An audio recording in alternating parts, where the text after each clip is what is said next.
Good morning, ladies and gentlemen. The topic of today is gastrointestinal tract and its last lecture concerning peritoneum and the blood supply. Before we start to talk about the peritoneum and its cavity, we have to concentrate on the abdominal regions to understand where we are located. So the abdominal region can be divided by two vertical lines, which we call medioclavicular lines. So they run through the center of clavicle and usually through mamilla. So we call them linea medioclavicularis, so medioclavicular line, and two vertical lines, and then two horizontal lines. And these horizontal lines you can see as they run, the upper one through the most caudal points of costal arches. So it's linea subcostalis, subcostal line, and the lower one is linea interspinosa, so interspinous line between a superior anterior iliac spines. Yeah, and this divides us the area into nine regions. How we call these 9 regions? So first, the 3 horizontal zones, they are called easily epigastrium, mesogastrium, and hypogastrium. On the term gastros usually meant the whole abdomen, and now we know that gaster is the term used for stomach only. And if we divide it with the vertical lines, the epigastric region is the middle one, here. And the lateral regions are called hypogastric regions. Why hypogastric? Hypochondric regions. Hypochondric, as chondros is cartilage,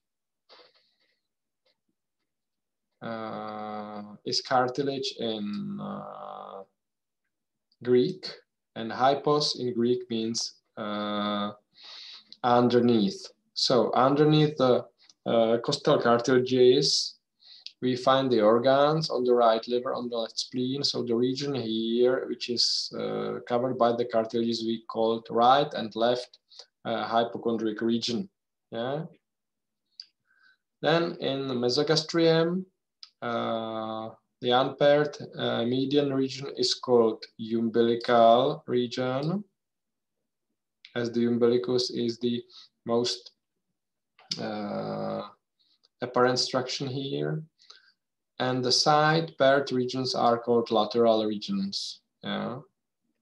There is nothing special on its surface. And in hypogastrium, again, the central unpaired region is called pubic region, as we are located above the pubic symphysis.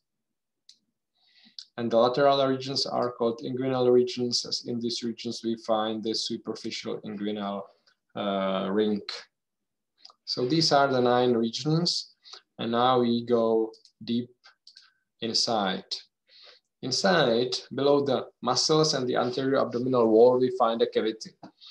The cavity is bordered superiorly by diaphragm and inferiorly by diaphragm as well, but this diaphragm is called pelvic diaphragm, yeah, so by the muscles of the pelvic floor.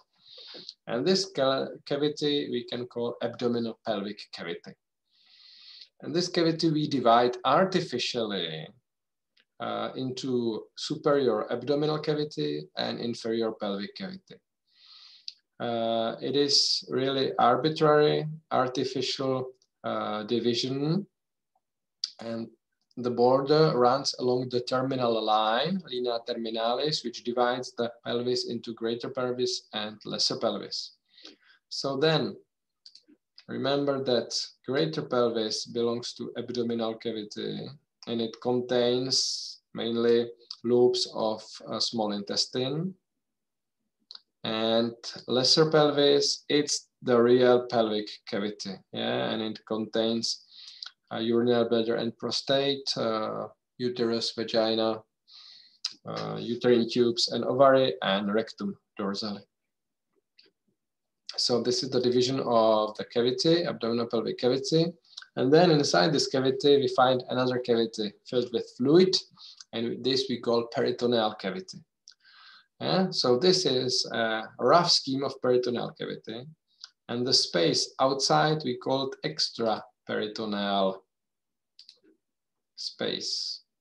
And this extraperitoneal space, of course, contains fat pad and organs, nerves, and vessels. How we divide this space?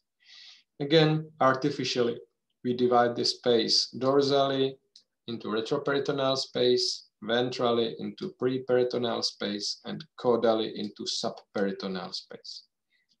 Cranially, there is no space as the peritoneal lining adheres firmly to diaphragm. Yeah, so this space is U-shaped and is largest, of course, caudally within lesser pelvis. Here we can see not so rough drawing, as there are structures which enter the peritoneal cavity from behind, and these we call mesos, yeah, and they contain vessels which supply the organs which are not drawn here.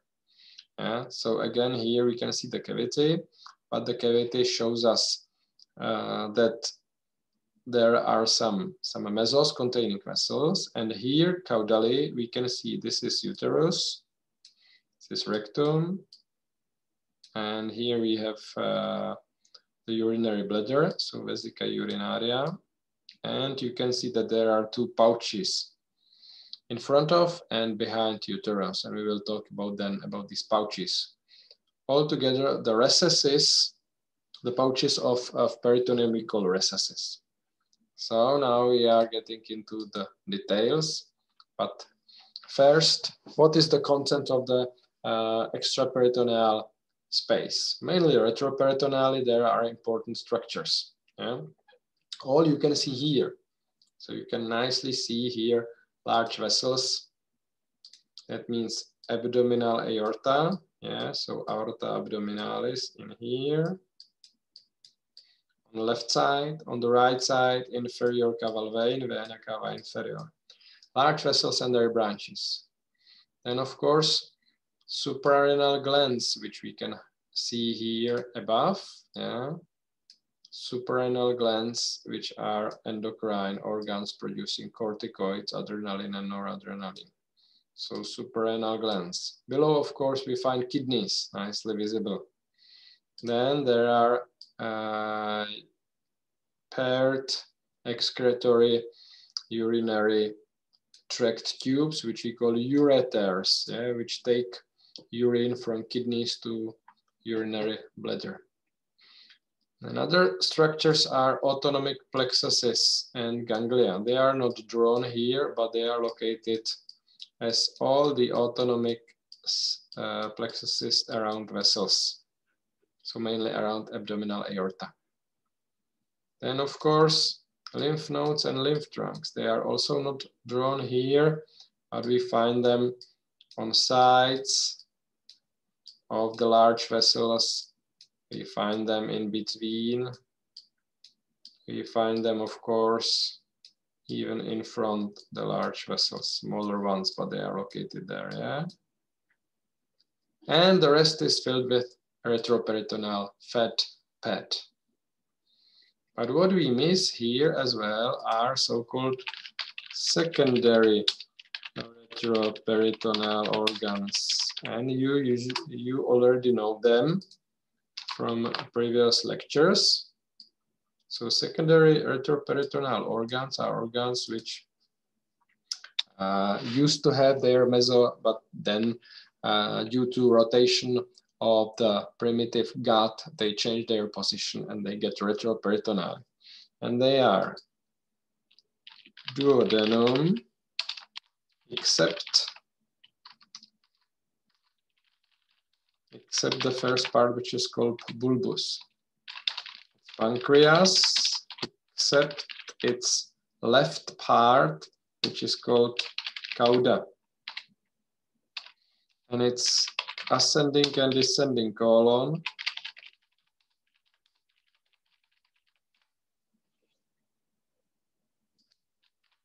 which lost their mesocola and now are located retroperitoneal. Yeah, so these organs as well are now contained in retroperitoneal space. So what is peritoneum? Some general information you should have. So peritoneum belongs to serous membranes, which we call serosa, or in Latin tunica serosa. And these are 3 in female and 4 in male. These are, of course, pleura surrounding lungs, pericardium surrounding heart, peritoneum surrounding unpaired organ of the abdominal cavity, and in male it's then small membrane surrounding part of the testis within inside scrotum. So it's the largest out of them. Largest means that because it's a bit folded, its surface is nearly 2 square meters, so it's quite similar to the surface of the skin. Yeah? The drawing I showed you, it reminds of a not folded sac, not creased sac, but it is very irregularly creased sac, as I will show you on further figures. Yes, and the thickness of peritoneum is less than 1 millimeter, so we cannot see it on any conventional imaging methods. Yeah, it's not visible by CT, ultrasound, or MRI. It forms a closed cavity, completely closed cavity, yeah, peritoneal cavity, but only in male.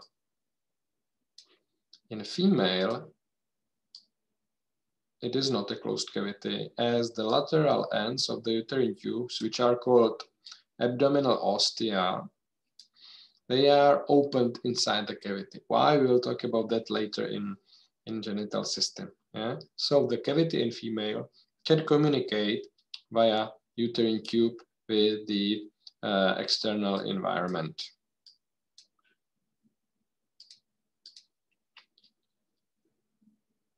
How we can divide peritoneum? We can divide it into so-called Periparietal Peritoneum, which covers the walls. Yeah, so it covers the wall, the superior wall, at the diaphragm, the anterior wall, on the posterior layer of the muscles of the anterior wall. Of course, the anterior wall continues into the lateral wall, and then the posterior wall, behind which we find the retroperitoneal space with the kidneys, large vessels, and so on. This continues freely on the organs. On which organs? On the unpaired abdominal organ, that means the gut and its glands plus spleen, and then the organs inside the lesser pelvis. So what covers the organs is called visceral peritoneum. Yeah? So it covers the organs. As for the development, during the development there appears a primitive cavity which we call a coelomic cavity, and from this coelomic cavity all the serous membranes and serous cavities are derived. What is the composition of peritoneum? It's very thin. So what is the composition? Composition is epithelium, which we call mesothelium, as it comes from a mesoderm. And it's simple squamous epithelium, so it's similar to endothelium. And below, of course, we have to find some connective tissue, which we call tela subserosa, subserous layer, which contains connective tissue and tiny vessels, blood vessels, lymph vessels, and of course, nerves.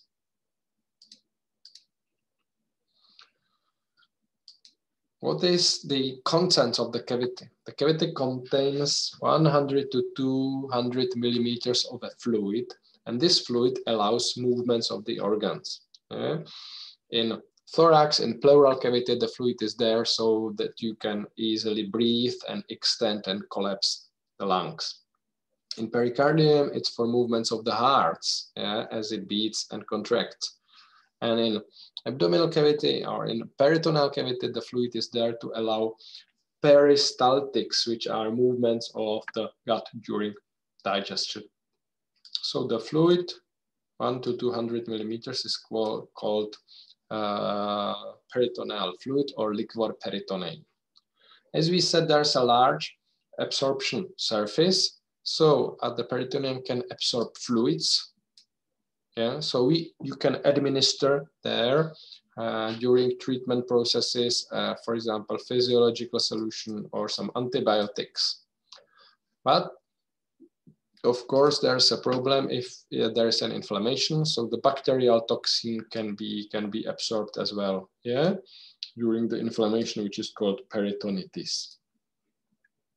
As for the innervation, the parietal peritoneum is innervated. It hurts, and it is supplied by intercostal nerves. But what envelopes the organs, so the visceral peritoneum, it does not hurt. So if you have a problem in the organ, for example, in appendix vermiformis, there's then inflammation, the appendicitis, you do not feel it until the organ, the inflamed and enlarged organ start to touch the parietal peritoneum, compress it, and irritates the intercostal nerves. So the histology shows us on the section of the intestinal wall, we can nicely see simple flat or simple squamous cells. That's the mesothelium. And below the subserous layer is a layer with connective tissue mainly. You can see it here as well. In some other parts, there can be adipose tissue as well, within the subserous layer.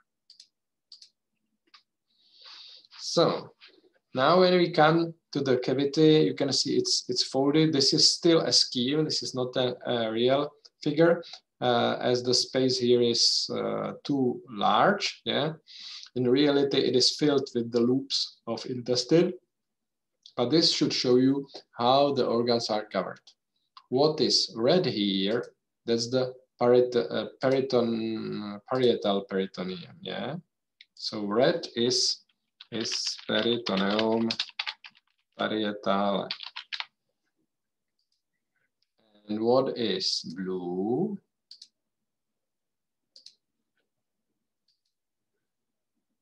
That is peritoneum viscerale, that means visceral peritoneum. So you can see it's still one layer, which is continuous.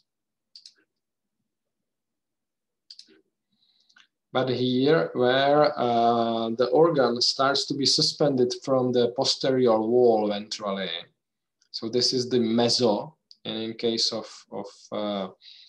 small intestine, it's called mesentery. Then we call this visceral peritoneum. What is the content here? We will talk about this in a minute. You can see that when the organ is wholly encapsulated, encompassed by visceral peritoneum, we call it intraperitoneal organ. So intraperitoneal organ means the organ is covered with the peritoneum from all sides, and it has this suspension, which is called mesentery, or a meso. If the organ is not totally covered, so it's located dorsally, like that, it means it's a retroperitoneal organ. You can see that retroperitoneal we find here, aorta and inferior vena cava, and ascending and descending colon. These are primary organs. The ascending and descending colon, we have said they are secondarily retroperitoneal organs, similar to duodenum and pancreas. Okay. So here again, we can see the intraperitoneal organ, and here are already drawn vessels which supply it. And you can see how the organ is covered. You can imagine this is a primitive gut. The cover is here, and the meso, the suspension is made of 2 layers of peritoneum. So we call it the duplication of peritoneum. Yes. So what is the content of such meso suspension? So of course there are vessels. There are arteries and veins supplying.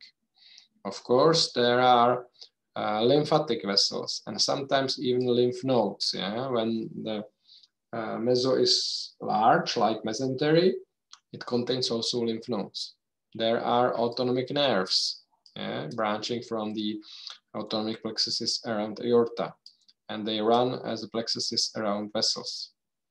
And majority is filled with adipose tissue. The more obese the patient is, the more adipose tissue is also within this mesenteria and mesocola. We call this a visceral fat, and the visceral fat cannot be easily mobilized during diet. It is not easy to mobilize it. So here finally, there's a section showing us a better scheme of the peritoneal cavity. You can nicely see that there are small intestine loops. This is sigmoid colon, transverse colon, pancreas and duodenum, stomach and liver. Of course, there are more loops. So this is not a reality, but a scheme showing us that majority of the space is really filled with organs. So we have to divide the cavity into some smaller parts. So for that, we use this structure. This structure, maybe I can show it here better. This structure we call root of transverse mesocolon. Root of transverse mesocolon. You can see that it stretches from the right kidney to the left kidney and as far as the spleen. And it divides the peritoneal cavity into the upper and lower part. So here it is located here. This is the root of transverse mesocolon, so radix mesocoli transversi, and transverse mesocolon and transverse colon. So what is above we call supramesocolic part or compartment. What is below we call inframesocolic compartment. Yes. So in the supramesocolic compartment, what we can see? Liver, stomach are the main organs. In the inframesocolic compartment, mainly small intestine. Do these compartments communicate? Of course they do, and they communicate ventrally, as you can see here. So there are 2 communications ventrally. And then the communications will be also laterally. I'm going to show you where. Laterally, the communication is here. On one side, and here on the other side. These communications we call paracolic gutters. So they are called sulci paracolici or paracolic gutters, and they are located laterally to ascending and descending colon. Laterally to ascending and descending colon. Okay, then the inframesocolic part we divide into right and left paracolic space. And it's divided by mesentery root or radix mesentery root. So let's look where it is. Mesenteric root is located here. This is the root of mesentery, radix mesentery, and it divides us this into the right paracolic space and left paracolic space. Yeah, so then we have supra-mesocolic part and infra-mesocolic part or compartment. So we have, and the inframesocolic is divided into right and left paracolic space. And we have here arteries supplying the areas. So we have here celiac trunk, truncus celiacus, supplying supramesocolic compartment and its organs. Superior mesenteric artery, supplying the right paracolic space. And inferior mesenteric artery, supplying the left paracolic space. So these three large unpaired branches from abdominal aorta, they supply three topographical parts of peritoneal cavity. Yeah. So that's the division, and of course we have some recesses. Here we can see the largest recesses. Omental Bursa is the largest recess of the supramesocolic compartment. It's this space behind stomach, and we will talk about that later in detail. These two, which are the most caudal recesses or pouches, in the female section, so we call them rectouterine pouch or excavation in Latin, yeah, in English pouch, in Latin excavation, and vesicouterine. The rectouterine is deeper, as you can see here, and is the deepest recess in standing patient. Yeah? So if you have a problem here, a blood or inflamed fluid, it collects here, and it can be easily removed or tested by puncture via vagina and the posterior vault of vagina in female. And of course, in male, it has to be different. So in male, it's via rectum, because there is no vagina in male. In male, also the space is not called rectouterine pouch, but rectovesical pouch of Proust. So Douglas space in female, Proust space in male. In male, only one space between urinary bladder and rectum. In female, two spaces between urinary bladder and uterus. And the deeper ones, Douglas space between uterus and rectum.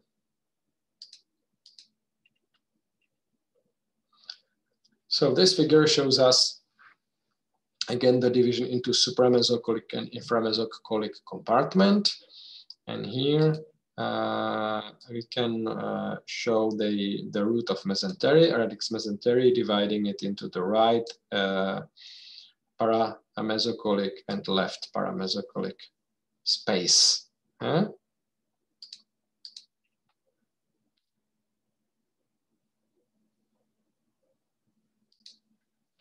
Now we are going to talk about the suspension part of the gut, which we call mesos.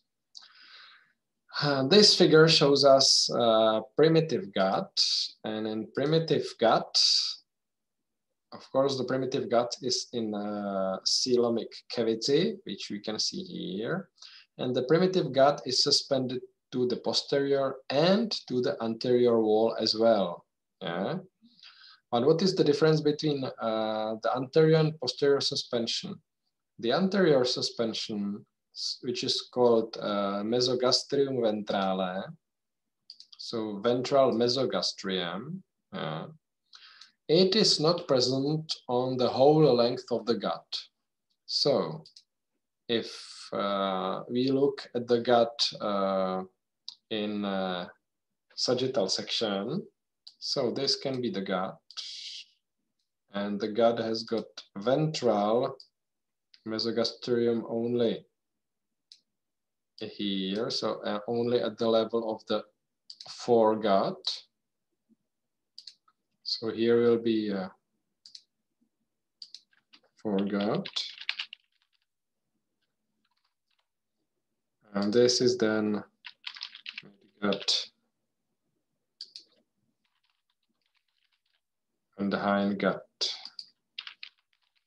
You know that these three parts are then supplied by different unpaired branches from abdominal aorta, foregut by celiac trunk, midgut by superior mesenteric artery, and hindgut by inferior mesenteric artery. So the ventral mesogastrium is only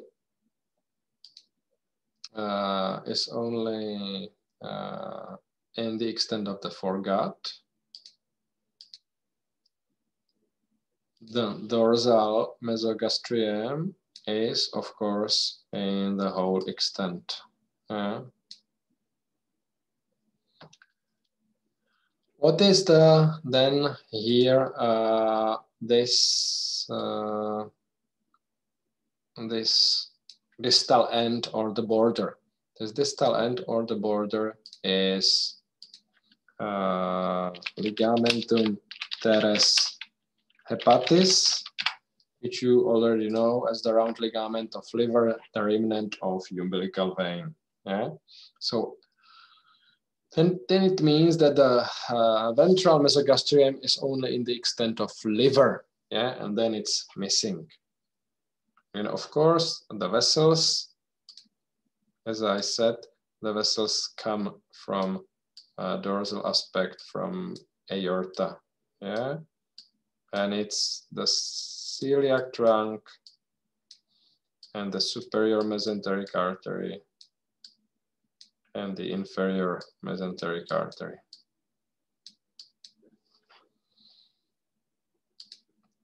So what is then derived in adult from this embryonic and fetal structure?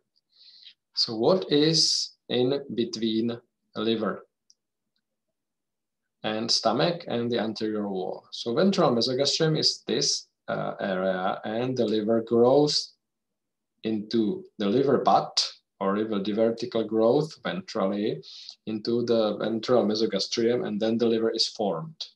And it reduces the ventral mesogastrium into some parts, and it's falciform ligament, which is between the anterior abdominal wall and anterior surface of liver, or diaphragmatic surface of liver.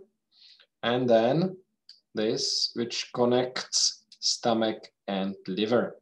And stomach and liver connects so-called lesser omentum. So this is lesser omentum. And the lesser omentum is between liver and stomach, hepatogastric ligament, but also between the abdominal part of esophagus and liver, so hepatoesophageal ligament, and between the superior part of duodenum and liver, so hepatoduodenal ligament, which is the right margin of the lesser omentum. So this is arranged from the left to, from the right. Yeah, as I said, the hepatoduodenal ligament is the right margin from the right to the left. Dorsally, it is not so easy to explain. The dorsal mesogastrium, or within the dorsal mesogastrium, the spleen develops.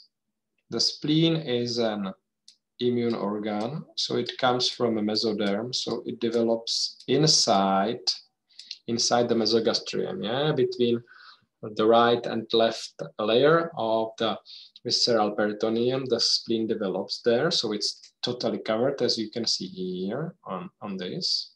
So then we have remnants of the dorsal mesogastrium between stomach and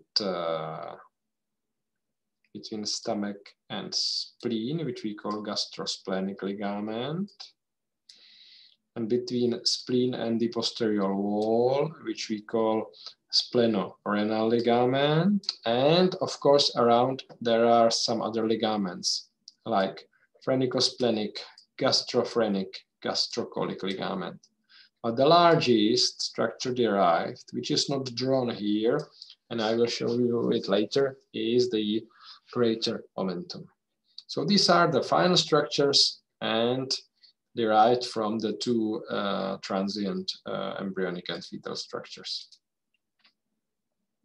Here on the section, we can see then how the organs rotate. We know that liver are on the right side, so the liver has to move to the right side and spleen to the left side. And as they move, also these two parts of the peritoneal cavities, they move. So they are not fully right and left, but you can see they are on the right side and dorsally, and on the left side and ventrally.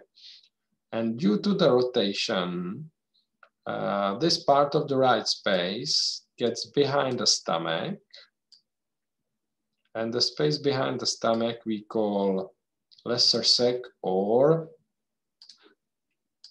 the Latin term for that is Omental Bursa, Bursa omentalis. Yeah?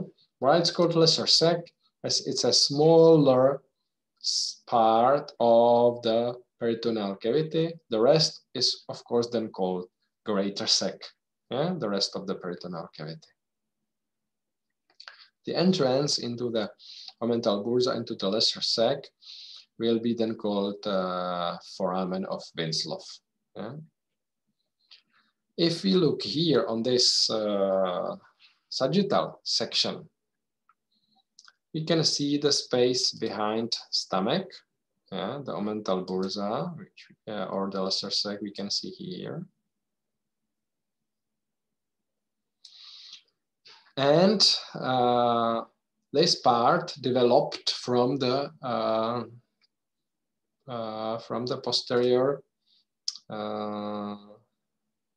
mesogastrium, or the dorsal mesogastrium, and we call it at the end finally greater omentum. Yeah, so this is the dorsal mesogastrium during the rotation, and then finally these two double layer of peritoneum, they merge into greater omentum, and you can see the greater omentum is here. The lesser omentum is here.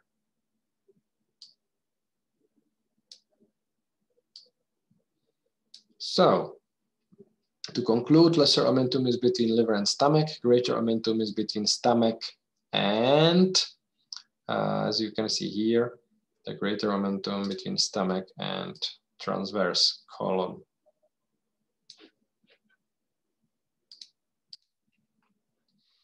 So let's talk in detail about the lesser omentum first. So it's a duplication of peritoneum, yeah? As we can see here, duplication of peritoneum. One layer here ventrally, one layer here dorsally. It is stretching between liver and stomach, but of course between liver and esophagus as well. So we have here hepatogastric ligament, hepatoesophageal ligament, and hepatoduodenal ligament. Very small is at the end, and hepatophrenic as well. Yeah? You can see that the hepatoduodenal ligament on the right side is thicker. Yeah? So on the left side, it's weaker, the area, which we then, it can be also sometimes perforated. We call it pars flaccida. That's pars flaccida, which means a loosened part, so it's more wavy. This hepatoduodenal ligament on the right side, it contains all the structures which enter the liver. Yeah? That means portal vein dorsally, proper hepatic artery ventrally on the left side, common hepatic duct, and then bile duct ventrally on the right side, and of course nerves,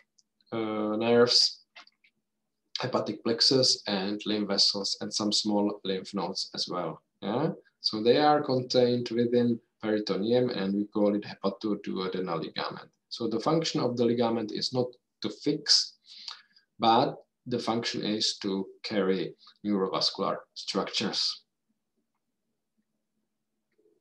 Yeah, so that's the lesser omentum. Now the greater omentum. The greater omentum on this figure is also visible. I'll show you where it is. So you can see it extends from the greater curvature of the stomach, yeah, caudally, and it's suspended caudally and then folded and gets back to transverse colon. Yeah, again to see it here. It's suspended from the greater curvature of stomach down, folded back to transverse colon. You may remember that there are three so-called teniae, three bends. One bend is here, and we call this bend tenia mesocolica. So mesocolic tenia. What is the tenia? The tenia is the reduced longitudinal layer of the muscular wall of the large intestine. So we know that except for appendix and rectum, the longitudinal layer of the muscle wall is reduced to three bends or teniae. So on one tenia, the mesocolon is attached. Then the other tenia is located here. And we call this omental tenia.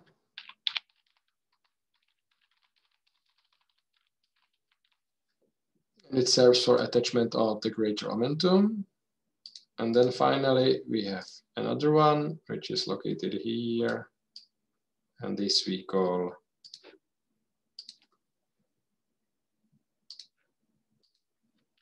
free tenia or tenia libera in Latin.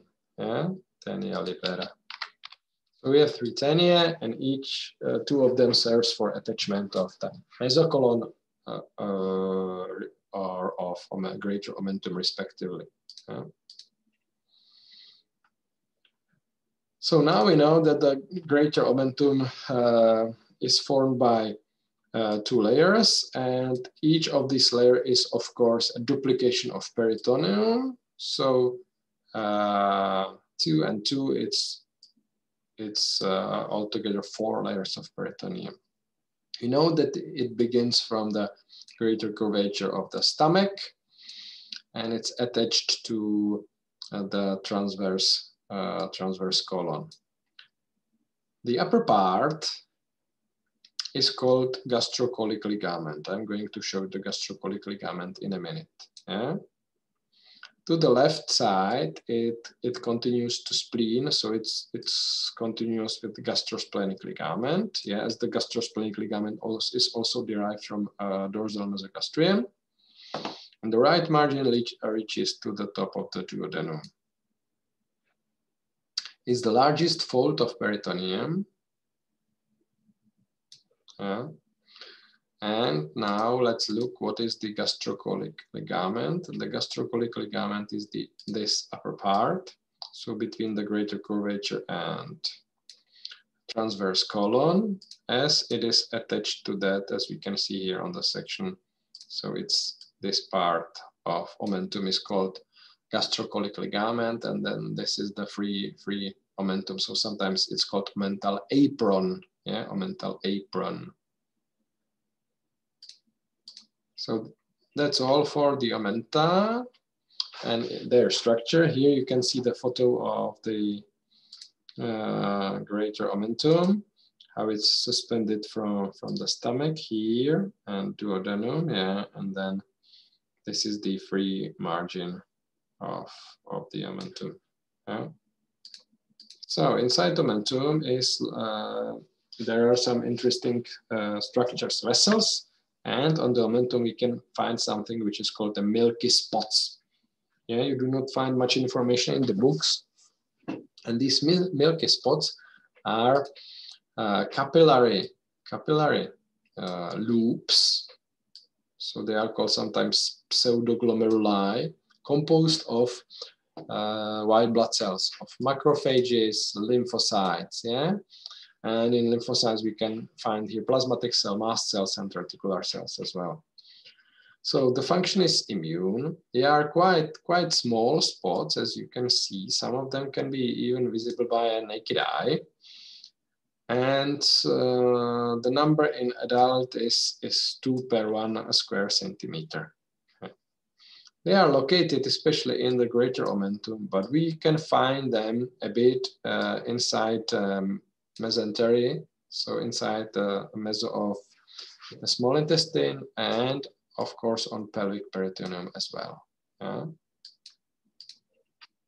So then the blood supply of the omentum, as the omentum is a large area, and sometimes it's called, it's used in abdominal surgery to cover some defects on organs.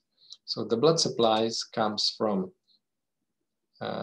celiac trunk, as you can see, celiac trunk, common hepatic artery, gastroduodenal artery, and right gastro-omental artery on one side. On the other side, it's a splenic artery and left gastro-omental artery. And they form an anastomosis called Hertel's gastro-omental arch. And this Hertel's gastro-omental arch gives anterior omental branches. Yes. From dorsally, at the level of the superior mesenteric artery, and at the level of colon transverse colon, we have the middle colic artery, and the middle colic artery gives posterior omental branches, which are much thinner, but still there's a communication in between these. So here you can see the superior mesenteric artery, and then somewhere here is the middle colic artery, and the middle colic artery then gives the posterior omental branches. So this is the blood supply, which we can see here on this specimen with Indian ink. And this is the omental arch of, gastro-omental arch of Hertel. And we can see the anterior omental branches here dividing and supplying. In case there's an inflammation inside the abdominal cavity, the greater omentum can envelope it and forms such a pouch, yeah. And so sometimes it's called abdominal policeman in surgery.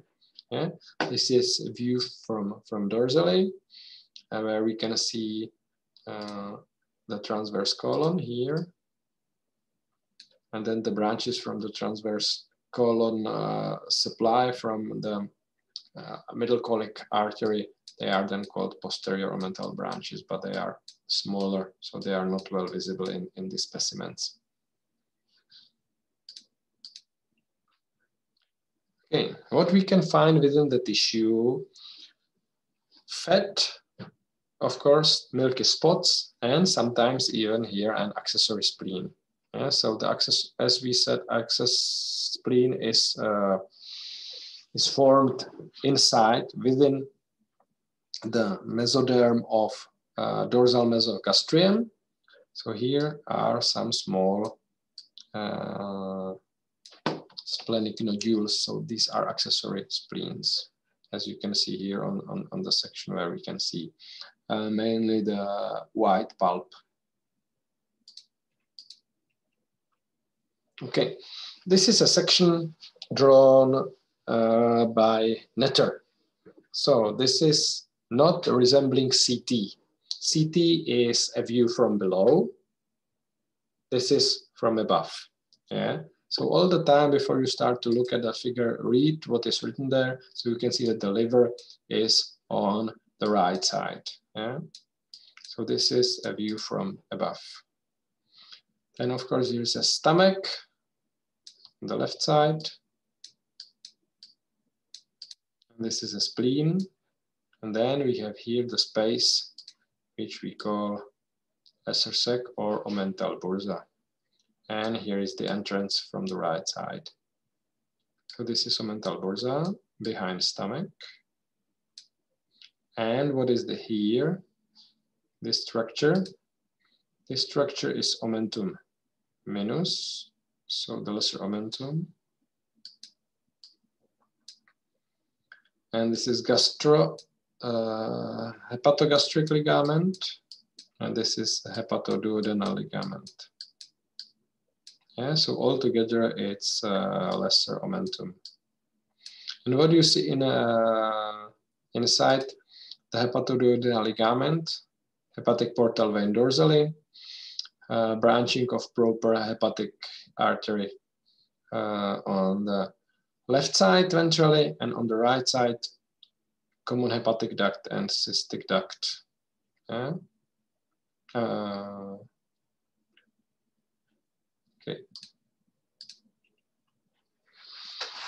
So the Omental Bursa or the lesser sac, due to rotation of the primitive gut, the right part of the peritoneal cavity then gets a bit dorsally and forms this space behind stomach. Yeah? It can be even visible on CT here. Of course, this rotation forms us another recesses or pouches. So we can see here a space between the liver and diaphragm, and here between stomach and diaphragm, which we call subphrenik space. Yeah? For example, and these spaces can also be visible here. So what are the walls of the Omental Bursa? First, we just look here that we can see that the Omental Bursa is below liver, behind stomach, and above transverse colon and transverse mesocolon, and in front of the retroperitoneal space, or in front of the pancreas. So now you are oriented, and you can see that there are recesses. One recess, okay, another color. One recess up, so that's a superior recess. One recess down inside greater omentum, so that's inferior recess, and one recess to the left, which we cannot see here, but we can see it here. One recess to the left, which we call a splenic recess, yeah, to the left, okay. Don't forget that on CT, we have the liver, of course, when we look here from below, so this is liver, so this is the right side on CT, different than the figure by Netter. So what is ventrally? I said ventrally is a stomach. Above stomach, it's lesser omentum connecting stomach to liver, and below stomach is the gastrocolic ligament connecting stomach to transverse colon. So caudally has to be transverse colon, and it's meso, so transverse mesocolon, and part of greater omentum. As I said, sometimes there is the inferior recess inside the greater omentum. Then, when we go cranially is liver, yeah? And part of the liver, which is called caudate lobe. And not only liver, but also to the left side, it's the left diaphragmatic vault. From cranially, we get dorsally, and dorsally behind peritoneum is located pancreas and duodenum. Yeah, pancreas and duodenum. The inferior part of the posterior wall is formed by greater omentum, its posterior layer. To the right side, it's opened. As you can see here, to the right side, it's opened. And the opening is called Omental Foramen. To the left side is spleen. And as I said, the recess to the spleen, which you can see here, splenic recess. And it is bordered by the ligaments derived from dorsal mesogastrium. And we have talked about them is the gastrophrenic, gastrosplenic, splenorenal, splenocolic, and phrenicosplenic ligament. Yeah? The splenorenal ligament is important as it contains splenic vessels and the tail of pancreas, which is not secondarily retroperitoneal, but as an exception, intraperitoneal part of pancreas. So you can see that the shape of the Omental Bursa is like a flask, yeah, with the upper recess towards esophagus, lower recess inside greater omentum, and to the left side, the splenic recess inside the hilum of spleen. Yes. Okay. So again, the Omental Bursa here visible. And now from the right side, there's the entrance, which is called Omental Foramen. It used to be called Epiploic Foramen, where epiploe is the Greek term for omentum, yeah? Or an opening of Winslow. So from the right side, behind the hepatoduodenal ligament and in front of kidney, you can get in. Yeah? So that's the entrance.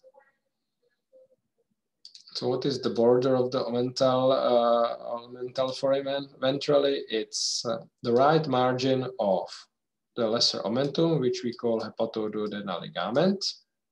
Dorsally, it's peritoneum in front of the kidney, so we call it the hepatorenal ligament. It's just the thickened band of the peritoneum. Cranially is the liver.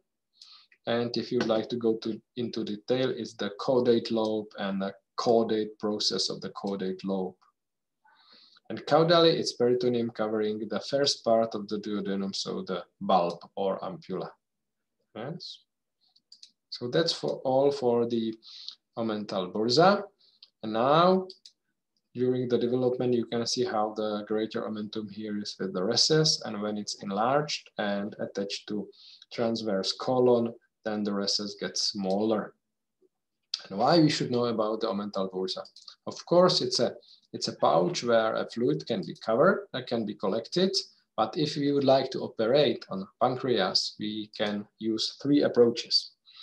To the superior margin, we can enter via lesser omentum, yeah, and Omental Bursa. To the anterior, super anterior and inferior anterior surface, so to the anterior margin, we can approach via gastrocolic ligament and Omental Bursa. And to the inferior margin, we can approach through the inframesocolic compartment, just below the root of transverse mesocolon. Yeah, so here in this area, you usually remove the omentum up. Yeah, you fold it up. So this is the reason why you should know about the Omental Bursa in surgery.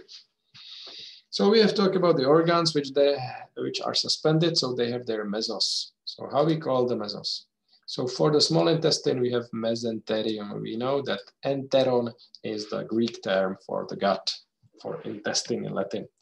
And it's suspended from the posterior wall as the root of mesentery, so radix mesentery. For large intestine, it is different. We have talked about transverse colon, and it has got a transverse mesocolon, and its root is stretched between the right and left kidney, and it's a border between the superior and inferior mesocolic compartment of the peritoneal cavity. Another intraperitoneal part is sigmoid colon. So the sigmoid colon has got also a sigmoid mesocolon and a root. Another intraperitoneal organ, fully intraperitoneal organ, is appendix. So we have a mesoappendix, but the appendix is movable, so it's suspended. So there is no root of the mesoappendix. Mesorectum. Mesorectum is a very short suspension, as majority of the rectum is already subperitoneal. But in clinics, mesorectum means something else. In clinical medicine, mesorectum is connective tissue around rectum, yeah, mainly subperitoneally. So that's important to distinguish mesorectum anatomically and clinically. How is it with cecum? You know that cecum is a special part, as it can be covered by peritoneum or not. So there can be a variably long mesocecum or not. Yeah, so that's important. And finally, for ascending and descending colon, there used to be a mesocolon during development, but as they finally grew together with the posterior wall, it disappeared. But it is still there within the wall as a layer. And this layer of connective tissue can be used as a dissection plane for surgery. Yeah, and I will show you. And then do not forget that also the organs which are within lesser pelvis, they can have their mesos. We will talk about them during genital system. So we have mesovari, mesosalpinx for uterine tube, and mesometrium for uterus. Yeah, we will talk about this later. So if you look here, we can see the different structures. So this is a root of mesentery, radix mesenterii. This is a root of transverse mesocolon, so radix mesocoli transversi. This is a root of mesocolon sigmoideum, so radix mesocoli sigmoidei. And then you can see this is for appendix, very small area. For cecum, it is quite variable. And then for ascending colon and descending colon, it is grown together with the posterior wall. Yeah.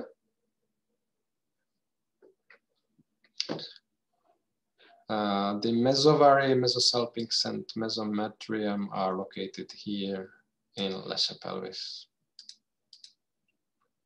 Okay, and here finally we can see a section of the peritoneal cavity and of the whole abdominal cavity and peritoneal cavity mainly, filled with the loops of the intestine, with the large intestine as well, and showing us the mesenterium, which you can see here, containing vessels and lymph tissue. And here you can see nicely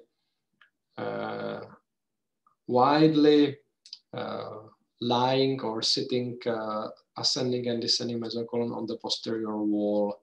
Yeah, so here used to be the ascending and descending mesocolon. This is again from the netters. So the right side is here, located here. Yeah, so it is a mirror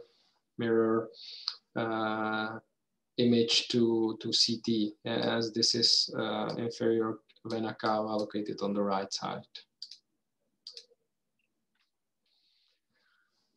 So this figure shows us when we would like to remove the large intestine, that there are two planes behind behind ascending and descending mesocolon, in which they are largely sessile to the posterior wall. Yeah, and we can see here the whole layer, which is formed by a former mesocolon of the ascending and descending mesocolon. So if we would like to operate, so there's a difference if you operate an intraperitoneal organ, like here sigmoid colon, you just cut it here and remove the whole area. Yeah, it's not a problem. But if it's located dorsally, like rectum or ascending colon, you need to dissect the whole area here and then remove. Yeah, so the surgery is much more demanding. And you can see it here, what happened with the ascending and descending colon. Yeah, they were free and finally they're merged with the posterior wall. So this is their mesocolon. And now what is behind the mesocolon forms a surgical plane. So you can easily operate here, cut it here, and then you remove the whole area. Yeah, this is an avascular plane as it was a space before. Now it's an avascular plane, so you can dissect here without any bleeding. Yeah, and it's called in clinics Told's fascia, Told fascia or fusion fascia. It is formed by fusion of the former posterior wall and the ascending or descending mesocolon. So Told fusion fascia. Okay, to conclude peritoneum, we should talk about the recesses. We have already talked about the largest recess, and the largest recess is, as you know, the lesser sac or the Omental Bursa here. But we have another recesses. I have already mentioned the recesses here. So this is Subphrenik Recesses, right and left. Yeah, so you can see the right and left Subphrenik Recesses here. Yeah, between mainly the liver and diaphragm, and then the left between liver and stomach and diaphragm. Of course, below we find subhepatic recesses. They are not nicely visible here, but they are below liver and on left and right side. And on the right side is called hepatorenal recess or space of Morrison. I'm sorry here for the Czech term, Morrison space. And in case you have a like patient, this is the most caudal pouch of the supramesocolic part. Yeah, so this is the most or better, the deepest pouch of supramesocolic compartment. So if you operate in this area, for example, if you operate an inflammation in gallbladder, so cholecystitis, you need to suck the fluid and the blood which appears there during the operation. So you have to suck from the Morrison space as the gallbladder is close and it is the deepest space between liver and the superior pole of right kidney. Okay, then we have other recesses. I will show you in other figures. 4 at the beginning of jejunum, 3 at the end of ileum, then 1 close to sigmoideum here, the intersigmoid recess of trides, and of course excavations here. And we have talked about them, 2 in female vesicouterine, rectouterine, 1 in male rectovesical. And then we have on sides paravesical and pararectal fossa. As we know, these organs are unpaired, so they are in the midline. So if my head is, for example, rectum, I have, of course, a pouch in front of me, which is the rectouterine in a female, and or like that, sacral bone, and here rectouterine or rectovesical pouch. But on the sides, of course, there are also two these pouches, which we call pararectal fossa. And then finally, the paracolic gutters, which interconnect the supramesocolic and inframesocolic compartment. Okay, so let's come to go through them again. So in the supramesocolic part, we have the lesser sec or Omental Bursa with 3 recesses. We have 2 subphrenic, right and left, 2 subhepatic, right and left, and do not forget that the right one, the right one is called Morrison space and is the deepest pouch of the supramesocolic compartment in lying patient. Then in the inframesocolic part, we have 4 recesses at transition of duodenum and jejunum, 3 recesses at transition of ileum and cecum, then 1 intersigmoid recess behind the mesocolon sigmoidum, 2 paracolic gutters, right and left, and then 2 paravesical and pararectal fossae. We should not forget that we have also on the anterior wall, we have some fossae. So we have finally 2 supravesical, 2 medial inguinal, and 2 lateral inguinal ones. We know them already from inguinal canal, and I will show you them on a figure as well. And do not forget 2 pouches caudally in female and 1 in male. Yeah, so there are many of them. Why you should know about them? First, a fluid can be collected there.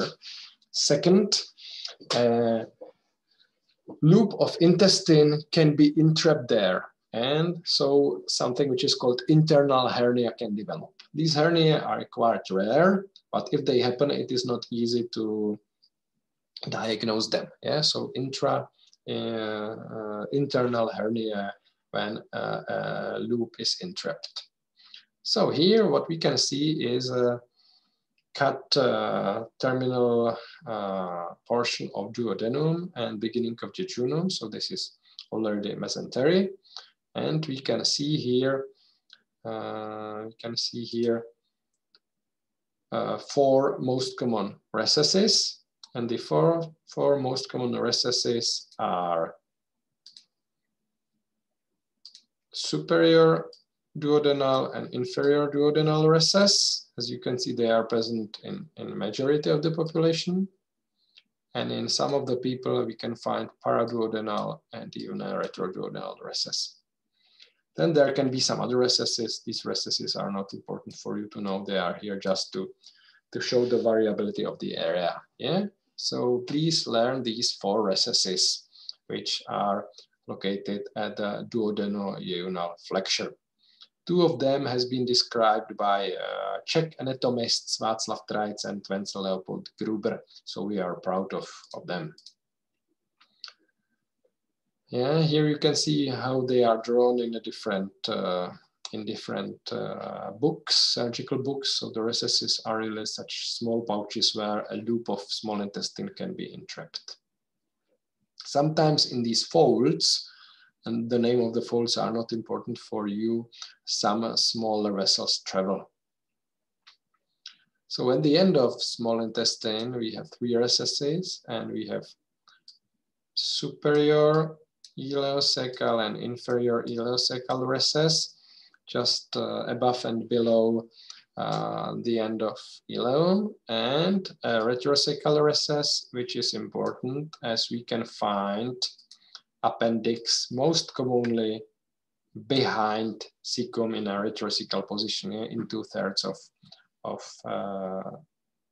cases. What we see here is 1/3 of cases the pelvic position. This is usually drawn in anatomical atlases just to show you how it looks like, as when we draw it hidden behind, we cannot see it nicely.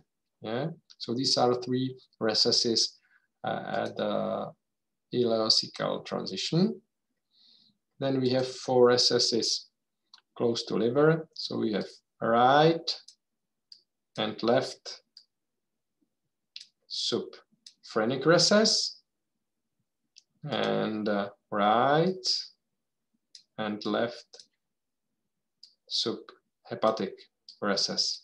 And we said that this right subhepatic recess, the space of Morrison, is the deepest pouch in lying patient of the supramesocolic compartment. In the inframesocolic compartment, We have the right intersigmoid recess here. So from the left side and below sigmoid colon, we get into this quite long but shallow intersigmoid recess. Okay, another recess we have not talked about, which is not described in anatomical books, but is used in clinics, is a splenorenal recess. And we can see that the splenorenal recess is here, located between the wall of spleen and right kidney. Yeah, so this is the splenorenal recess. Okay, the last information about the peritoneum and its recesses and folds come from pelvis. This is just to inform you what can exist, as we will talk about this in genital system. So we have 3 mesos of internal female genital organs, which form altogether a ligament, which is called a broad ligament. Yeah, in English it's called a broad ligament of uterus. And then we have folds, and these folds are underlain with different structures. So we can see that we have a fold underlain with ureter, for example, so we call it a ureteric fold. Yeah, all the other folds, we will talk about them in detail later. So now it's here just for completeness and for repetition before the final exam. And also these figures then will show you these folds. This is a repetition now, anterior abdominal wall, posterior aspect, and you can nicely see the median umbilical fold and the medial umbilical fold and the lateral umbilical fold, which are produced by cord of Urachus and cord of umbilical arteries and inferior epigastric vessels. And in between we find the supravesical fossa and the supravesical hernia originate, and medial inguinal fossa in the area of the Hasselbach's inguinal triangle. And what I miss here, as for the name, is the fossa inguinalis lateralis, or lateral inguinal fossa, where we find the annulus inguinalis profundus, so deep inguinal ring, yeah, where the indirect inguinal hernia originates. And here, of course, the direct inguinal hernia. So this is already known, don't forget about that. And clinically, of course, if you'd like to operate, we can apply an open surgery or an alternative, which is called laparoscopic surgery. So for that, we need to put inside the instrument. So we use these, which are called trocars, and one trocar is inserted inside the umbilicus, and we put here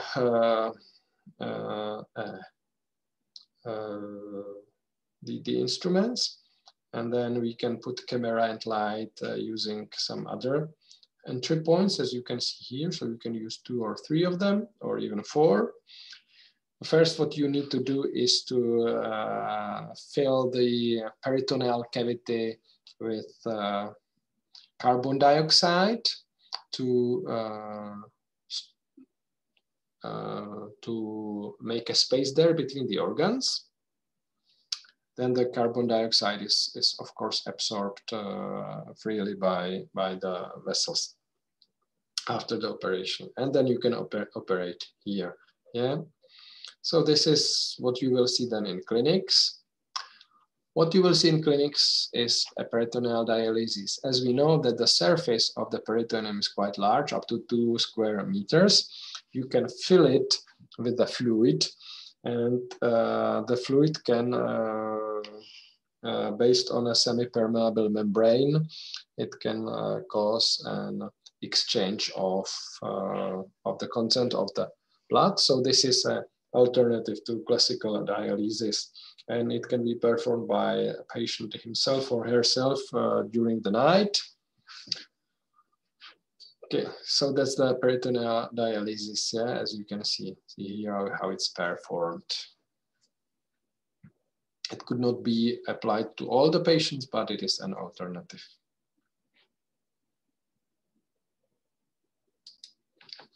To conclude the topic of GIT, we will talk shortly about the abdominal vessels. It will be a repetition for you what we just summarized here. All the organs are supplied by abdominal aorta, and the abdominal aorta originates here from the thoracic aorta when it passes through the esophageal hiatus of diaphragm. And then it terminates here at the level of L4 by bifurcation into common iliac arteries, and it sends here the median sacral artery as a continuation in the midline. It is located primarily in retroperitoneal space on the left side. On the right side, you find the inferior vena cava. And in between, you find the thoracic duct, which then continues through the esophageal hiatus of diaphragm into thoracic cavity. It has got branches paired and unpaired, and we can divide them into parietal and viscera according to what they supply.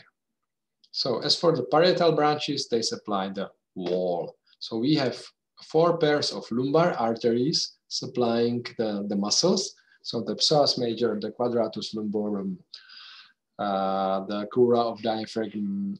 Then we have the retroperitoneal small branches, which supply the retroperitoneal fat pad and the smaller organs like ureter and the lymph nodes and the nerve ganglia. And paired phrenic inferior artery, which supplies the diaphragm as well. Yeah, I will show you these arteries. And then we have paired visceral branches for the organs in retroperitoneum. So we have renal artery, of course, to supply the paired kidneys, suprarenal artery, but we have 3 suprarenal arteries.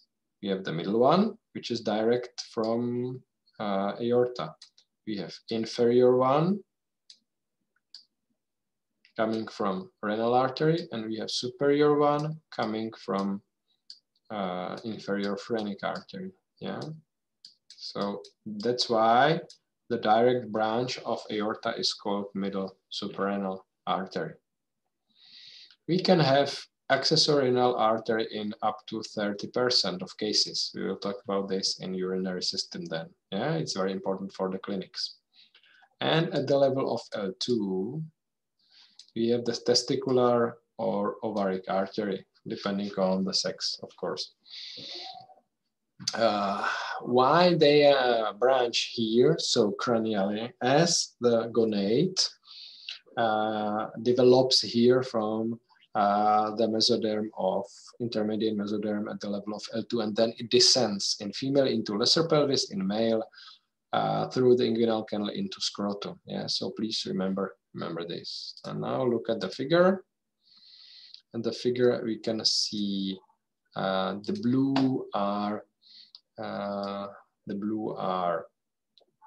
parietal branches. So we have paired lumbar arteries here supplying the muscle wall. Then we have the inferior phrenic artery supplying the diaphragm from the inferior aspect, and of course giving branches here to suprarenal gland from above.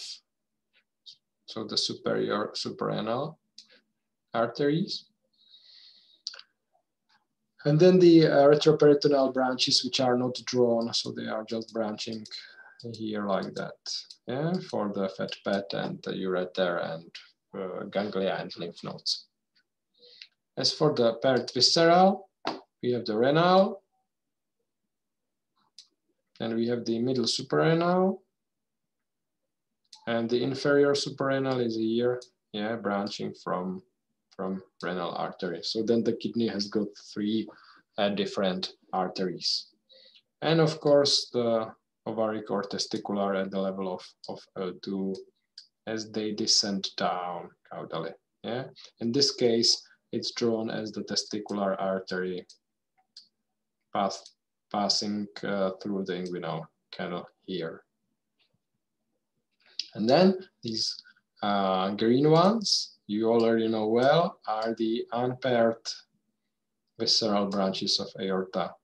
Yeah, celiac trunk at the level of T12, superior mesenteric artery at the level of L1, and inferior mesenteric artery at the level of L3. And these are all the branches of abdominal aorta. So we have talked just about these three visceral branches. And of course, we have the terminal, as I said, paired common iliac artery, and in the midline, very thin median sacral artery descending on the anterior aspect of the sacral bone. So for the unpaired visceral branches, there's a scheme which you can then use to study, and you can, of course, insert the organs in between. So here, for example, we have the stomach. Here we have the spleen, and here above we have a liver and a gallbladder. Then we can add here, for example, pancreas. Yeah, it is a scheme, so the dimensions of the organs are not matching reality. We have here the large intestine.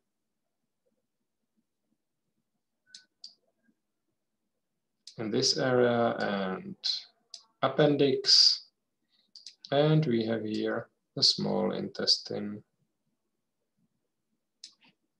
And of course, do not forget duodenum here.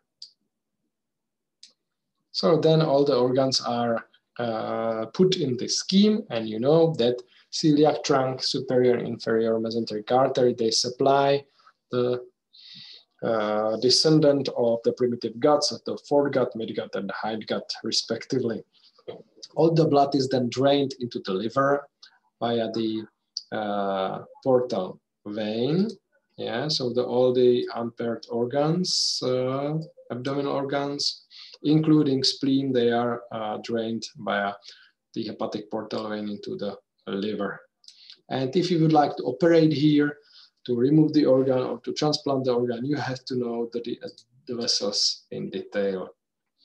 So the celiac trunk giving three main branches. So the first branch is splenic artery, supplying the spleen and stomach. And as we have talked about, also the greater omentum. The other vessel is the left gastric artery, supplying the stomach. And the third branch is common hepatic. And the common hepatic, and here was the left gastric. And the common hepatic then gives the proper hepatic, supplying the liver as the right and left branch. So you have the right and left branch of the proper hepatic. And the left branch supplies the gallbladder as the cystic artery. Yeah, so the proper hepatic supplies liver and gallbladder. And the common hepatic gives also another branch, which is gastroduodenal. And the gastroduodenal then supplies stomach and duodenum and part of the pancreas.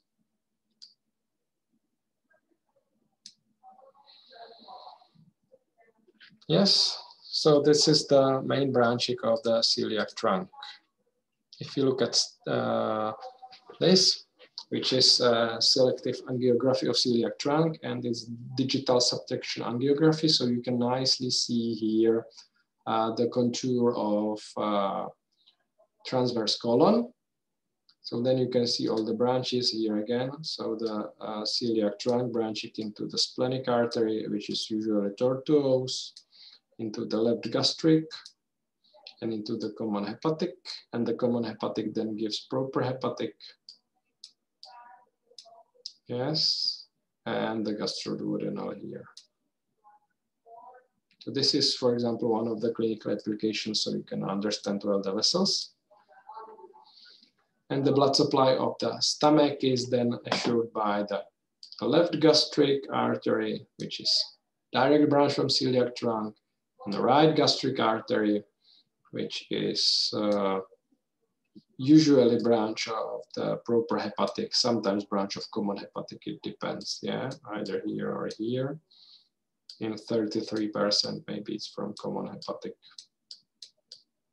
And these two then merge because they supply a lesser curvature, they merge and they form the gastric arch.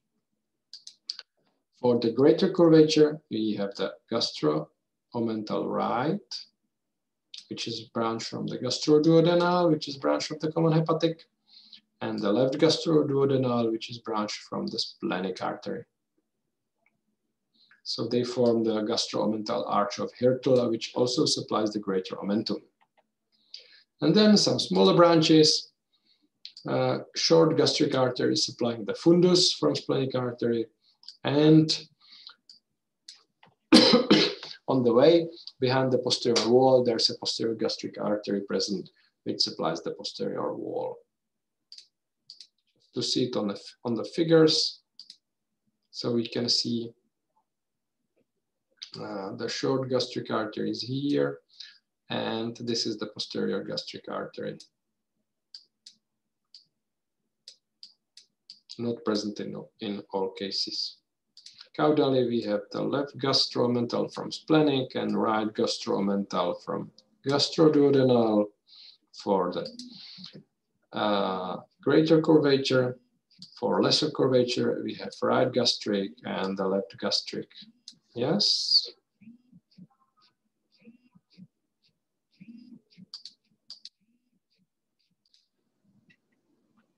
Concerning the venous drainage, the veins are homonymous to the arteries. So the venous drainage is very similar. There are just small differences. The right and left gastric veins, they drain directly into hepatic portal vein, as we can see here.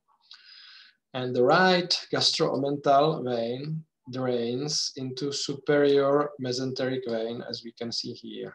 Yeah? So it drains via a short common trunk with the duodenal and phrenic veins into superior mesenteric vein. So that's the only difference.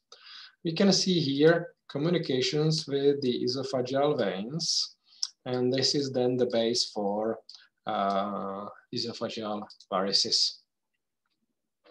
So the blood supply of the duodenum is then assured by celiac trunk and superior mesenteric artery. Why? As it's border between foregut and midgut. And the border is just below papilla duodeni major. So the greater duodenal papilla of Vater. Yeah. As we know, this papilla serves for drainage of pancreatic juice and of the bile. So it serves, it is a spot where the hepatic and pancreatic diverticulum appeared. So liver, gallbladder, pancreas, or majority of the pancreas are from foregut, so they are supplied by celiac trunk. At the inferior part of the head of pancreas, as well as the inferior portion of duodenum, are supplied by superior mesenteric artery, as we can see here on this figure. Yeah, this line shows us the route of transverse mesocolon. So what is above is foregut, so celiac trunk, yeah. And what is below is midgut, so it's supplied by superior mesenteric artery. So from above, we have gastroduodenal artery giving superior pancreaticoduodenal artery, and it branches into the anterior superior and posterior superior. From below, we have mesenteric superior artery emerging in the pancreatic notch just below the neck of pancreas and directly giving inferior pancreaticoduodenal dividing into anterior and posterior inferior pancreaticoduodenal. And finally, these anterior and posterior branches, they anastomose and forms two arches, anterior and posterior pancreatic arch in front and behind the head of pancreas. Yes. The tail and body of pancreas, they are supplied by pancreatic branches from splenic artery, as you can see here. For jejunum and ileum, it's very easy, as you can see here, the jejunal and ileal branches from the superior mesenteric artery, and for the very end, the ileal branch of ileocolic artery. They form the arcades, and finally by arterial recta, they supply the small intestine. Yeah, so it's very easy, and we can find all the vessels within mesentery. For liver and gallbladder, we have talked about that. It's the proper hepatic artery giving right and left branch, and then it branches into the segments of the liver. We have 8 segments, so then we have finally successive 8 branches. The right hepatic branch gives the cystic artery, and we can find here accessory hepatic arteries and even aberrant hepatic arteries. So we have to explain what it means. Accessory means that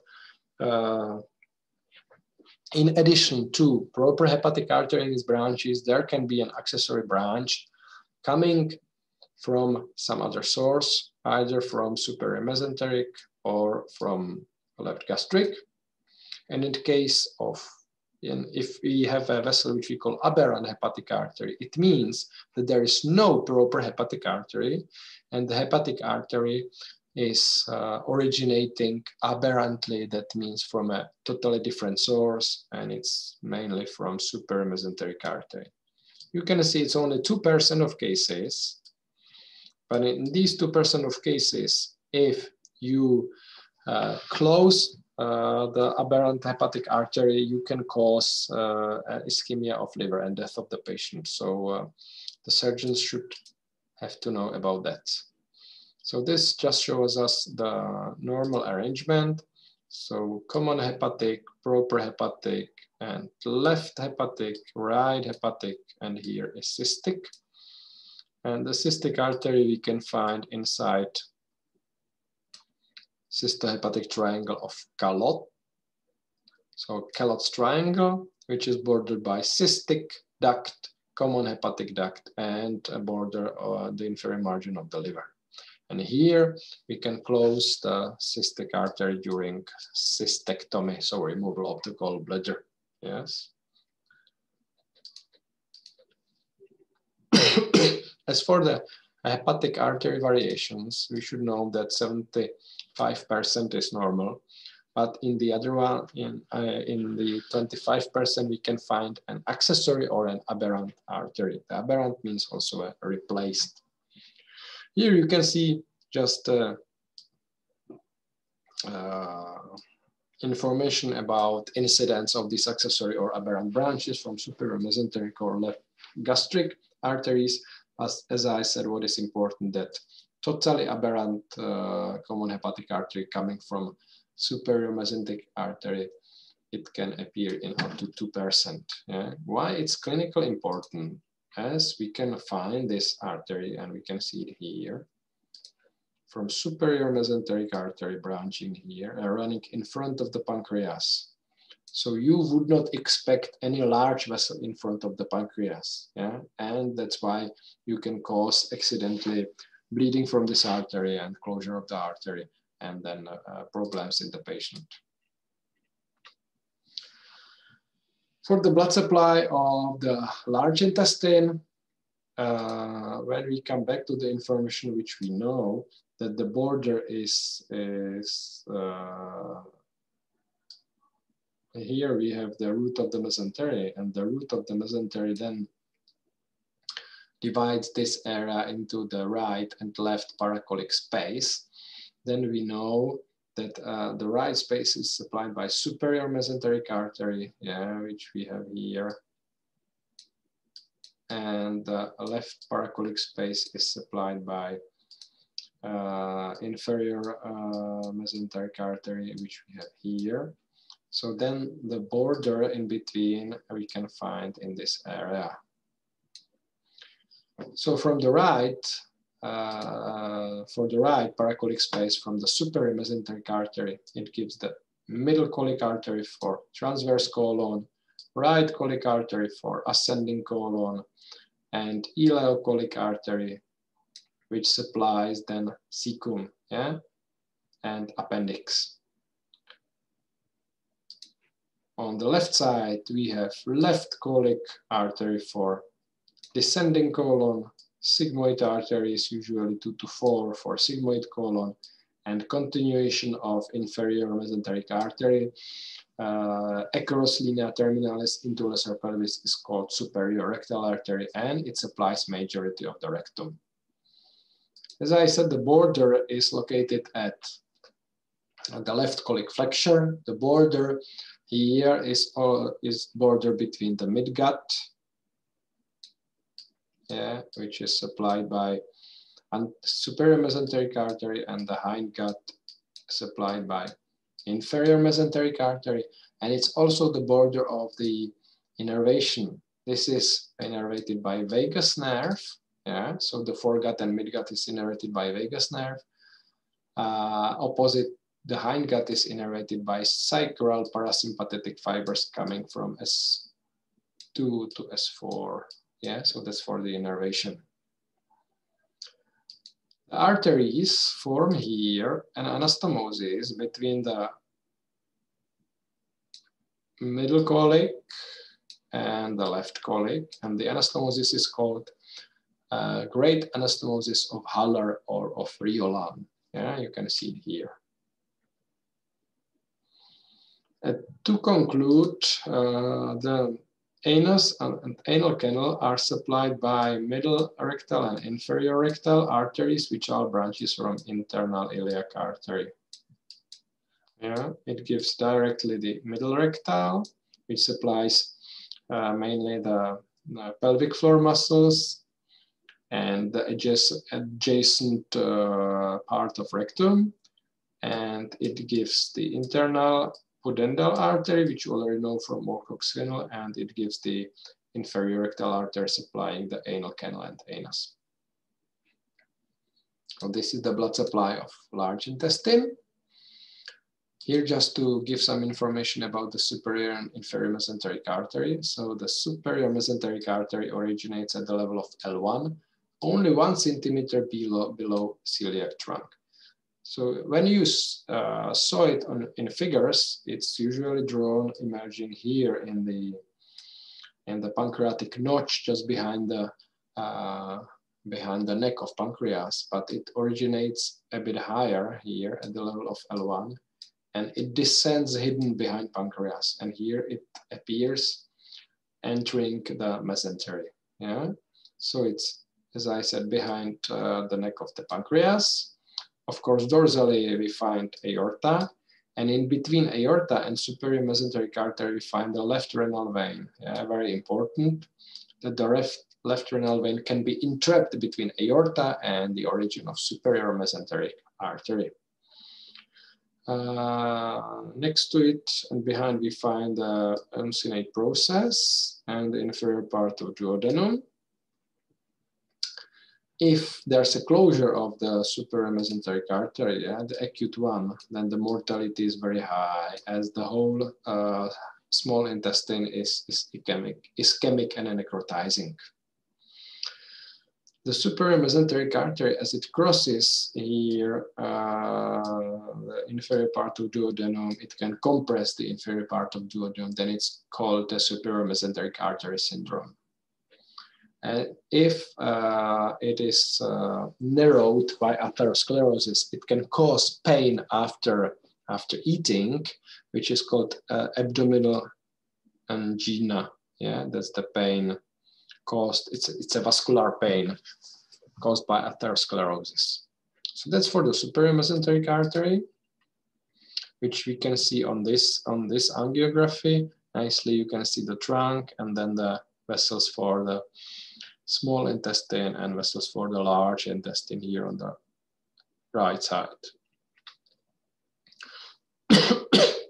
Inferior mesenteric artery is much smaller, branching at the level of L3 and then supplying, as you can see here, this is the left colic artery nicely, and the sigmoid artery is here, and the superior rectal artery here. Yeah, supplying the hindgut.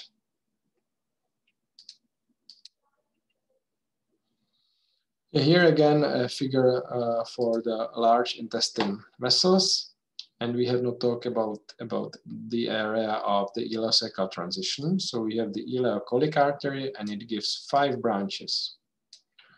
Appendicular artery for appendix. It gives anterior and posterior cecal artery for cecum. Is the largest part, that's why it has got artery from anterior and from posterior aspect.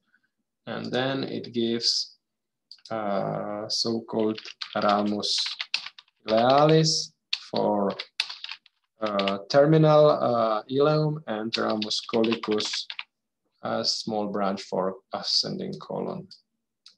But the ascending colon is of course supplied by right colic artery and the transverse colon by middle colic artery. What is marginal artery of Drummond of colon? The marginal artery is a channel formed by connections between the arteries between the ileocolic and right colic, middle colic, from the superior mesenteric artery, and between left colic and sigmoid branches and superior rectal. And it assures the blood supply for the parts, for the other parts, then it is supplied usually when the source artery is closed. So for example, when we close middle colic artery due to atherosclerosis, then the transverse colon is supplied from right colic and left colic artery. Yeah, and as we said, here in this area is the border between the midgut and hindgut, and here we call this portion of the Drummond's artery, we call the anastomosis magna of Haller or Riolan.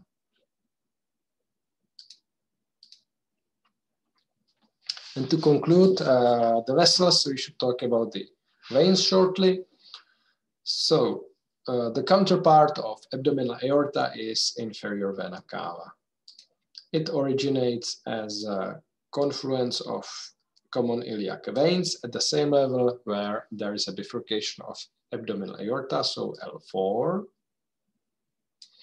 It is located on the right side of aorta, of course, inside retroperitoneum.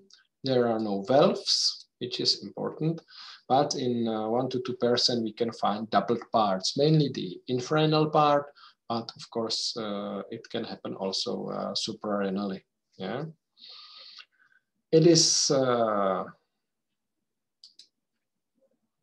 dorsally located inside, or it's impressed from posterior aspect into the liver, so-called the groove of inferior vena cava. And then it passes through the caval opening of diaphragm. Its diameter is 2 centimeters below the liver, but when it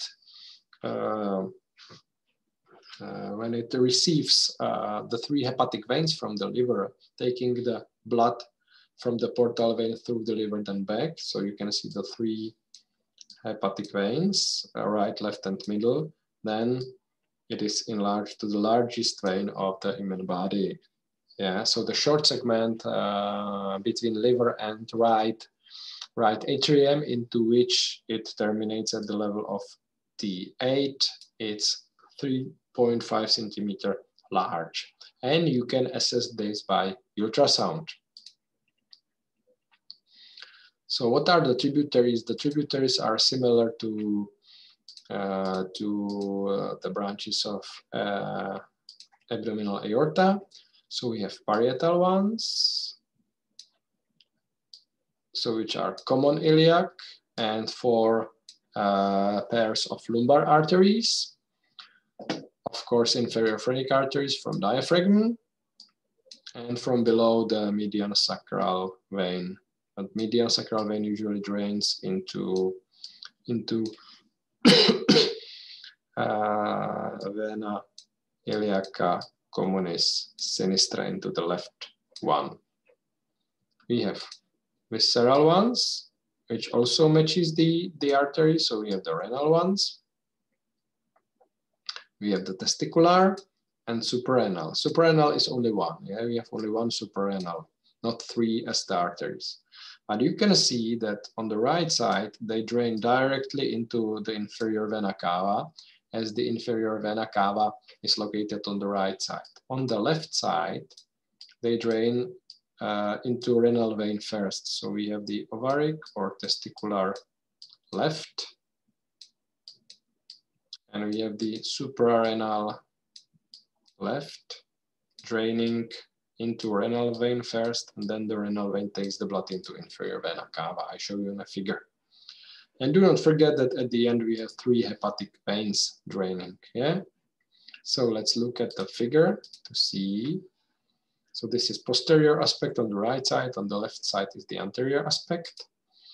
And what we can see on the posterior aspect is inferior phrenic vein here, lumbar veins here, yeah, we could see on this side also the not drawn median sacral vein. So these are the parietal ones. And as for the visceral ones, we can see here the ovarian or testicular and the renal.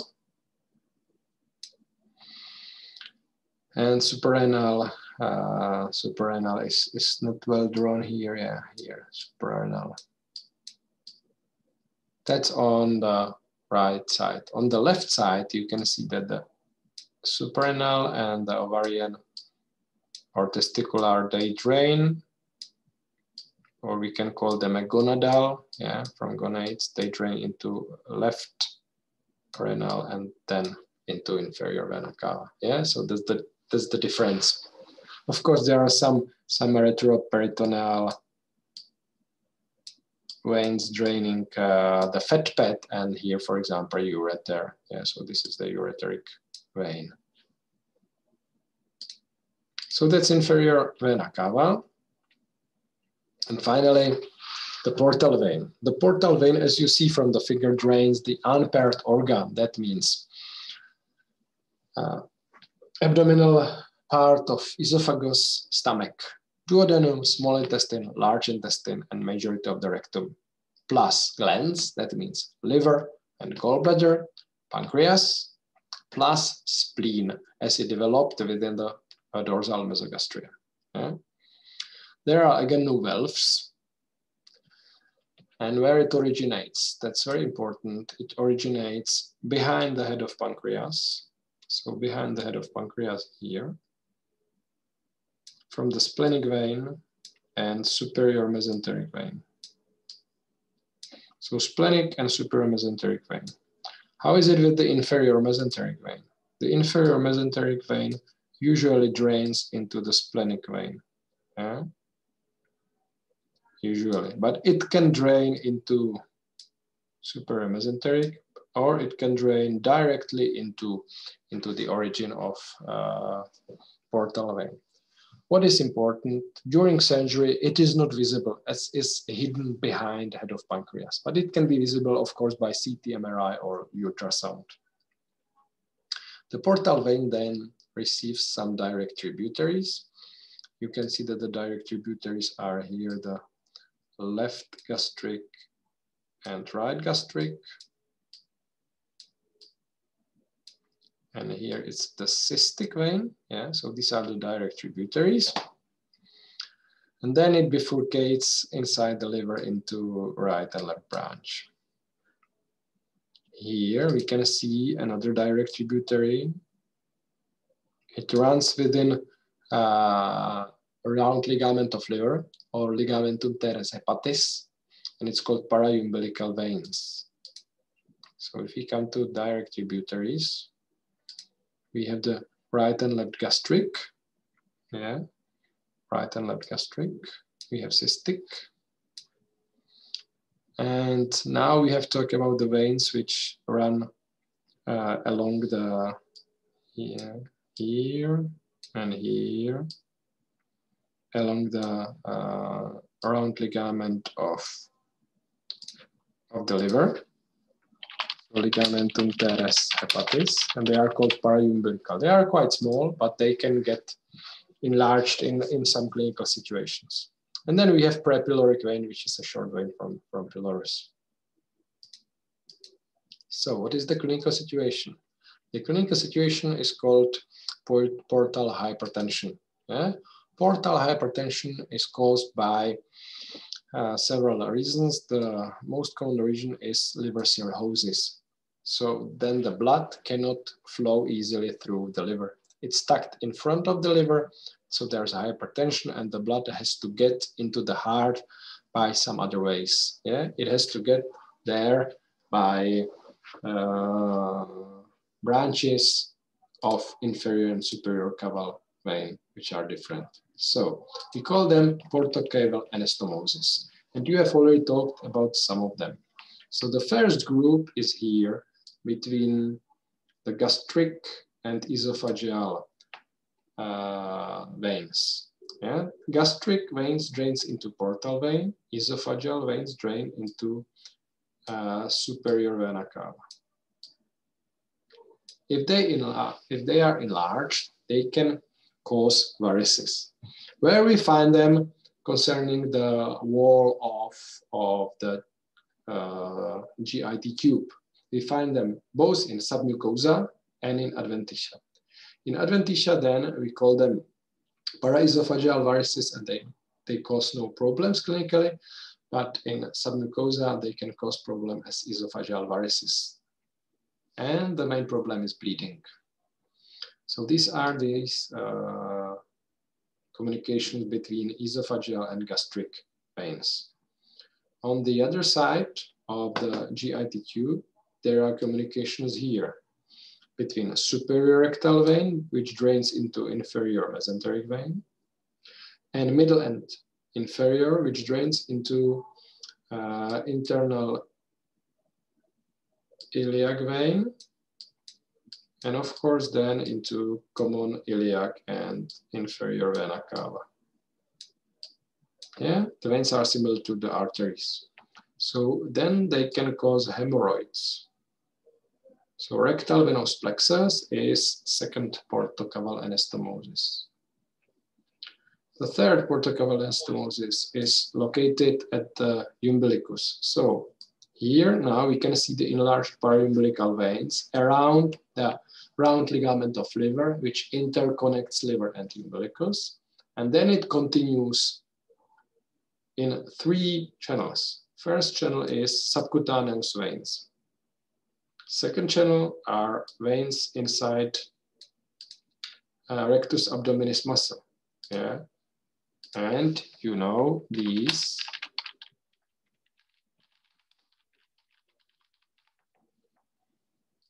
You know these as a superior inferior epigastric vein, mainly the inferior epigastric vein you know from inguinal canal. And they can travel deeply along chorda of Urachus, along the median umbilical ligament, down to urinary bladder, and we call them Burow's veins. The subcutaneous veins are these veins. Yeah? The subcutaneous are these. superficial epigastric, which you already know as a tributary of greater saphenous vein, and thoracoepigastric, which are maybe a new term for you, and they drain into axillary vein. Yeah, so here is the axillary vein. So that's the superior vena cava, and this goes into great saphenous vein. So then into common femoral vein and into inferior vena cava. So you can see we have different channels, yeah, to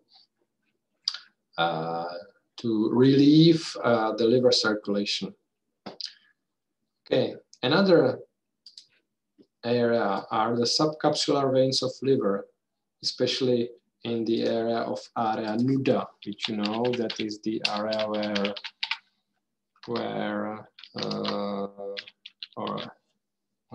the liver is grown together with diaphragm. Yeah.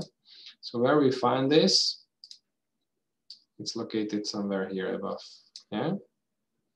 Then we have a group of retroperitoneal veins, and these retroperitoneal veins are located in the mesos. Yeah. So they interconnect the inferior and superior mesenteric vein tributaries with the veins of retroperitoneum, so renal, suprarenal, testicular, and so on. And we call them Recesses veins. And the last one can be a recanalized venous duct. We can leave it for later then. Yeah, so you can see here there are different groups, and they can have also some clinical issues. So if you look here, we can see how the blood is drained from liver, and I can draw it here from liver along these along the ligament, round ligament of liver. So we call this periumbilical veins, and then it's connected in the vicinity of umbilicus with the superficial veins. So here we can see the thoracoepigastric veins, yeah, draining up to the axillary one. Down we can see these superficial epigastric vein draining into the great saphenous. Then here we see these superior epigastric, so epigastrica superior draining into thoracica interna, and then subclavian vein, down epigastrica inferior into external iliac. And here down, these are the Burow's veins along the median umbilical ligament into the plexus of the gallbladder. So plexus venosus vesicalis. Yeah. We will talk about these portocaval hemostasis again in veins, but it is a complicated topic. That's why we are already now mentioning them. But I think you will remember the two important plexuses inside the esophagus, important as esophageal varices, and here in rectum, important as hemorrhoids. So for the clinics, we can have bleeding from esophageal varices during the portal hypertension or bleeding of hemorrhoids. We can see on the, and what you can see the varices here. Yeah, these are the submucous varices in esophagus visible with endoscopy. You can see these enlarged subcutaneous vessels on the anterior abdominal wall, and we call them caput medusae. This is a head of Medusa, an antique Greek myth or legend. If you look into the face of this Medusa, of this witch, you will be petrified. Yeah. So, and these snakes, instead of hair, they should resemble you of this. Yeah. This is not so nicely seen very commonly, and it makes no problems until you have to cut the abdominal wall during surgery. But where is when there is a hypertension, you all the time find swellings. Yeah? And in portal hypertension, you have swellings inside. So you have fluid inside the peritoneal cavity, which is called ascites. So please remember this term, which means fluid within peritoneal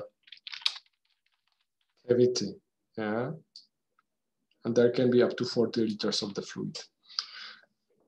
Of course, the fluid is collected in organs, so also in spleen. So we have enlarged spleen, splenomegaly, and then we have a metabolic problems that the liver does not work well. So the ammonia is not processed in liver and removed from the body, and it gets into CNS, and it can cause some problems there. Okay, how to solve this problem? There's this temporary therapy that you can put here a stent, and you can interconnect portal vein and inferior caval vein. You just drill here an artificial channel via the internal jugular artery. That's why we call it transjugular intrahepatic shunt. And portosystemic means between the portal vein and the systemic circulation, the inferior caval vein, and you can see here how it's drilled. So these are portocaval anastomosis, and we have also cavo-caval anastomosis, as there are no valves in superior and inferior vena cava, neither in portal vein. So here are connections. And this is just again to give you an idea about that. So you already know these tributaries of the inferior caval vein, and you know these tributaries of the superior caval vein. So these tributaries can be interconnected, and the blood can flow from one network into the other network in case there's a thrombosis or compression of one of these vessels. Yeah, it can be, of course, connected via vessels of the spinal cord as well, which you already know.